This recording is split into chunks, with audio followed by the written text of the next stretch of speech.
अस्सलामुअलैकुम व्यूअर्स, आपको अपने channel whole country jobs update में खुशामदीद कहता हूँ। व्यूअर्स, सबसे पहले आपको अपने चैनल पे बता रहा हूँ कि जो जेल पुलिस की जॉब्स आई थी जिसकी रनिंग हो चुकी थी, अब उनकी जो है रिटर्न आ चुका है। ठीक है, बाकायदा सबूत के साथ दिखा रहा हूँ आपको, अपनी स्क्रीन पर नज़र आ रहा होगा। Conduction of written test of Sindh prison and correction service department government of Sindh through Pakistan testing service on Sunday 4/12/2012 को होगा टेस्ट।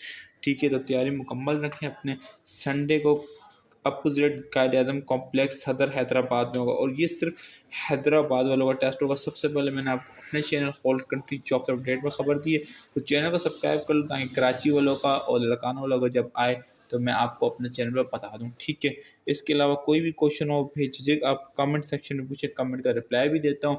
और चैनल को क्यों भाइयों आप लोग बहुत कम बंदे सब्सक्राइब करते हो। असल में देखो, अब मैं आपको कोई लंबी बातें भी नहीं करता, डायरेक्ट डायरेक्ट बताता हूँ कि भाई रिटर्न टेस्ट किस डेट को है।